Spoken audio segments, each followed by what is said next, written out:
네.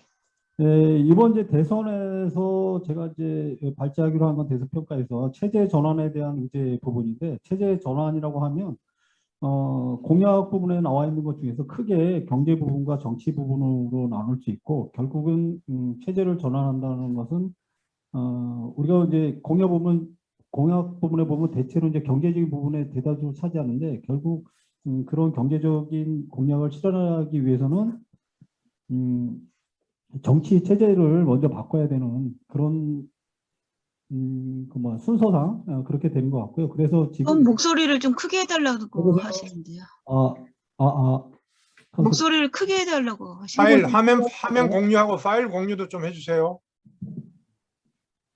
김창희 선생님 해주세요. 볼륨을 크게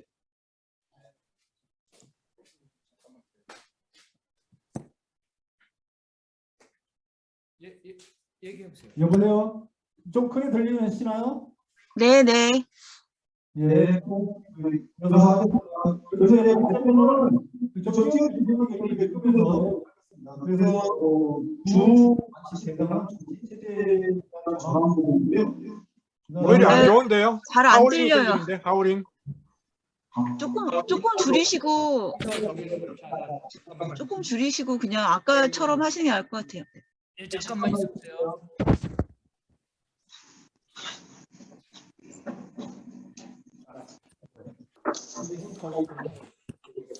여보세요? 괜찮은가요? 네. 네네. 네, 그러면 바로 하겠습니다. 그래서 정치체제 전환이고, 정치체제 전환의 핵심은 현 부르주아 정치체제의 의회민주주의에 대한 그 대안 체제, 요거 이러한 부분에 대한 것이고요. 그러면은 의회민주주의가 어떻길래 전환의 필요성을 갖느냐, 그거는 위에 이제 보면은 뭐 이거 다 아는 거니까 간단히 얘기하면 유권자의 요구가 조작된다는 거. 두 번째는 그 대표와 그 정책이나 이런 유권자의 요구를 중심으로 경쟁을 하는 게 아니라 계속 또 우리는 이미지 경쟁을 한다든지, 그다음에 특정 정치인이 유권자를 대표하는, 그리고 이게 계속 올리는데요.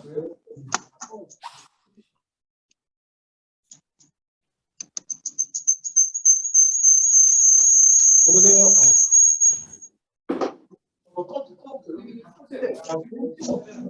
예, 여보세요.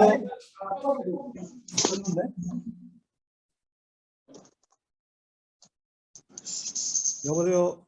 이제 좀 나온 것 같네요. 예.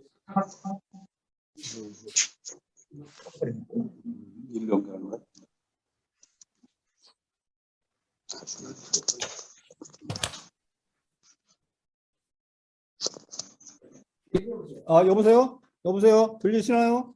네. 네, 이번에 좀 괜찮은 것 같네요. 그래서 이런 이제 의회 민주주의 체제에 대한 그 부정적인 견해가 있고요. 그러니까 현상적으로 드러나고, 이거에 대한 진보 3당의 대안은 여기 이제 그 발제문에 이렇게 쭉 나와 있는데, 이거 보시면 대체적으로 직접 민주주의적 그 요소를 가미하는 거, 그러니까 이제 국민발안제나 비례대표, 그다음에 그 국민발안제나 소환제 도입하는 거. 소환제는 사실은 직접 민주주의 요소는 아니고, 이거 이제 그 기속이임제 대의제에 속하는 거고요. 그다음에 이제 선거 제도에 대한 거, 비례대표제를 주로 3당 공이 제안하고 있습니다. 그리고 특이한 거는 이제 노동당에서는 그 국가 권력기관 폐지하고 국가보안법 폐지가 들어가서 요거는 좀 바람직한 것 같은데, 하여튼 요 의제하고는 직접 관계가 없으니까 넘어가면은, 진보 3당의 의회 민주주의에 대한 대안은 공통적으로 보면은 직접 민주주의의 확장과 선거제도에 대한 개편, 이렇게 모아질 수 있다고 보여야 돼요. 그러면은 이제 이러한 진보 3당의 공통되는 부분이 선거제도의 비례대표제, 완전 비례대표제 개혁과 직접 민주주의의 일부 확장이 과연 현재의 의회 민주주의 체제를 문제점을 해결할 수 있느냐 하는 부분에 대해서 잠깐 이제 비판적 검토를 해보는 게 좋을 것 같고요. 그런 의미에서 그러면은 의회 민주주의가 그 현재 나타나는 모순이 이런 직접민주주의나 선거제도의 약간의 개편으로 가능한 거냐를 봐야 되는데, 그러기 위해서는 의회 민주주의가 태동한 본질을 봐야 되거든요. 그거는 어디에서 주로 이제 나타나는 미국 이제 그 민주주의가 미국이 처음 민주공화제가 성립될 때 미국에 이때 이제 나타나는데, 거기에서 보면 이제 자유주의, 여기에서 자유주의는 이제 공화주의하고 연결되는 거예요. 그러니까 공화주의가 과거의 공화주의, 그러니까 그 공동체를 중심으로 하는 그런 공화주의가 아니라, 여기에서의 공화주의는, 근대 공화주의는 자유주의적 성격을 갖는 거죠. 국가 권력으로부터 사유재산을 보호한다는 의미의 자유주의적 의미의 공화주의거든요. 그 사유재산을 대표하는 사람들의 공화주의. 그래서 이러한 자유주의와 그다음에 민주주의는 이제 그 고전적 의미로 못 가진 자, 재산이 없는 자의 지배체제, 이렇게 돼 있었기 때문에 초기에 자유주의와 민주주의의 결합이라는 건 사실상 불가능한 거죠. 왜냐하면 자유주의는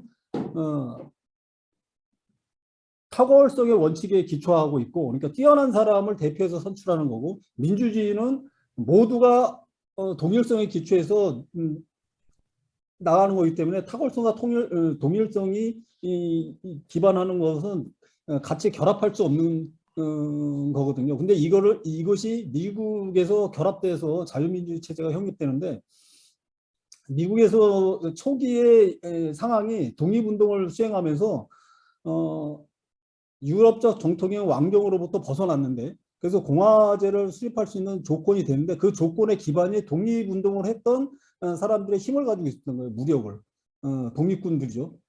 그들의 요구는 민주주의적 요구죠. 따라서 공화주의를 형성할 수 있는 가장 강력한 힘이 민주주의적 요구였다는 데 모순이 있었어요. 이 모순을 해결하는 방식이 그 메디슨이라고 그 이제 그 연방주의자 논설의 3인 중에 한 명인데, 이 사람이 제안한 거는 두 가지 방식이죠. 하나는 인민을 그러니까 인민의 이제 민주주의적 참여권을 인정하면서 어떻게 자유주의적 원칙, 공화주의적 원칙을 지켜갈 것이냐. 이게 이들의 이제 핵심적 고민이었고, 이거를 해나가는 방식이 자유이임제를 통한 그 대표 선출과, 그 다음에 그게 하나 있고요. 두 번째는 경제적 그 요구와 정치적 요구를 분리하는 거예요. 이게 이제 이 두 가지 기초로에 의해서 민주주의와 자유주의를 결합하고, 따라서 한 가지 원칙은 훼손되는 거죠. 민주주의적 원칙은 형식으로만 남고 자유주의적 원칙이 관철되는. 그래서 겉으로는 민주주의와 형식을 갖지만 실질 내용은 자유주의, 다시 말하면 재산권을 옹호하는 체제가 형립되고, 이 두 가지 형립이 자유민주주의 체제, 다른 말로 말하면 민주공화국의 형태로 형성이 되는 거예요. 이렇게 해서 이제 되는데, 문제는 뭐냐면은 이러한 자유주의와 민주주의의 결합은 아까 말했던 모순된 결합인데, 이 모순된 결합의 그 형식을 근간으로 하는 것은 아까 말했던 경제와 정치의 분리와 그 다음에 유권자와 대표의 분리는 거죠. 경제와 정치의 분리는 지역 대표로 나타나는 거예요. 그 자기의 경제적 이익을 대표하는 사람은 직능 대표인데, 이게 직능이나 경제적 요구를 대표하는 거를 사상하고, 지역 대표로 제로 그 선거제도를 하는 거고, 그 다음에 유권자와 대표 분리는 이게 기속위임제가 되지를 않고 자유위임으로 되는 거예요. 그래서 대표자가 되는 순간 그 유권자의 책임을 지지 않는 거예요. 그 자기 양심과 정의와 이런 그 헌법에만 책임을 지지 유권자에게 책임을 지지 않는 이 자유위임제, 이 두 가지 방식으로 해서 자유주의와 공화주의가 결합되고, 이렇게 결합됨으로 인해서 이제 자유민주주의가 제기된 거죠. 그러면은 이제 좀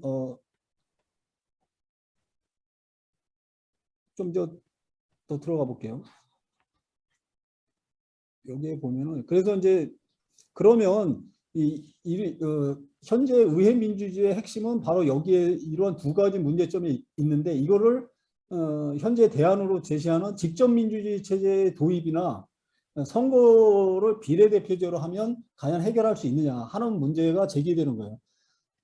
그러면은 뭐 자세히 설명할 거 없이 먼저 이제 아까 말했던 것처럼 그런 직접 민주주의로 해서 이 민주주의, 이 의회주의가 극복되기 위해서는 민주주의가 뭐냐가 먼저 제기가 돼야 되거든요. 그래서 아까 말했던 대의제는 이제 탁월을 한 사람을 뽑아서 그 사람에게 정권을 맡기는 건데, 민주주의는 그게 아니라 피치자와 치자가 동일하다는 전제를 하에서 피치자가 자기 지배를 하는 양상이잖아요. 그래서 직접 민주주의에 가장 어울리는 방식이긴 해요. 근데 직접 민주주의 제도의 문제점은 뭐냐면, 이거 약간 복잡한데 뭐냐면 그러니까 일반 의지를 형성할 수 없다는 거예요. 일반 의지라는 건 뭐냐면 직접적인 자기 개별의 요구사항을 뛰어넘는 요구들이 전체적으로 있다는 거죠. 어떤 지역에 있으면 개별 요구를 뛰어넘는, 여기서 예를 들면 이제 그 경제학에서 나오는 구성의 오류에서 나오는 거, 각 개개인의 요구의 합이 전체 합은 아니라는 거죠. 따라서 직접 민주주의 요구는 각 개별의 합의 형태로 나타날 수밖에 없다는 거예요. 따라서 직접 민주주의에 하면은 전체 국민의, 그리고 개개인의 합의 이상의 것이 형성되는 전국민적인 의제에 대해서는 직접 민주주의로 해결할 수 없는 문제들이 나타나는 거죠.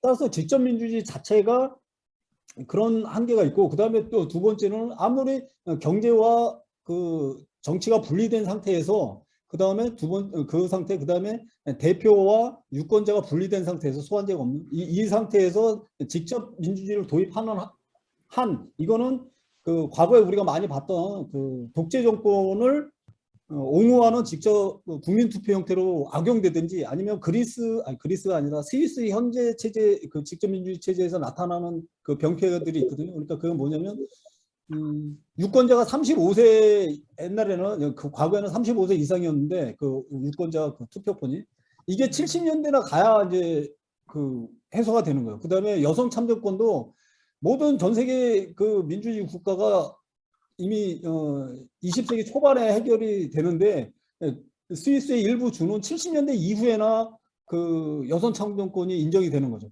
다시 말하면 직접 민주주의적 이 체제가 이런 식으로 자기 독립성을 너무 강하게 취함으로써 소수자의 그 권익이나 그 권리를 무시하는 형태로 나타난다는 거예요. 이 두 가지 때문에 그 직접 민주주의 자체의 확대라는 것은 일반적으로 말하면 일반 의지를 형성하기에 불가능한 체제다. 따라서 의회 민주주의의 이 두 가지 문제, 그러니까 경제와 정치의 분리 문제와 대표와 유권자의 분리 문제를 해결하는 수단은 직접 민주주의의 도입이나 선거제도 확대만으로는 불가능하고, 거기에 말했던 직능 대표제와 기속이임 대의제로의 변화를 추구해야지 이 직접 민주주의 도입이라는 것 자체도 자기 그 민주주의적 역할을 다할 수 있다, 이렇게 생각이 들고요. 그래서 직능 대표제라는 거는 지금 현재 의회는 지역 대표로만 돼 있는데, 그게 아니라 각 산업 경제적인 이익에 기반한 대표제를 만들어야 된다는 거고, 이거는 현실적으로 연구를 좀 해봐야 돼요. 그러니까 비례대표제를 를 이렇게 한다든지, 아니면 상하원으로 해서 직능대표제를 하원으로 한다든지 상원으로 한다든지, 이런 식의 그 방법을 고안해내든지, 이건 연구가 필요할 것 같고,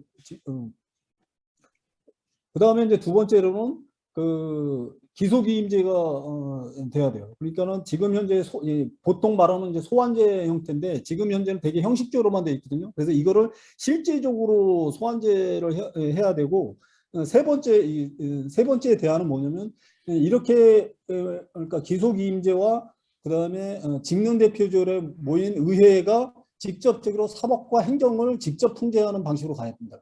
이 세 가지 부분에 도입이 돼야지만 현재 의회 민주주의 체제의 문제를 극복할 수 있다, 이렇게 생각이 듭니다. 예, 이상입니다.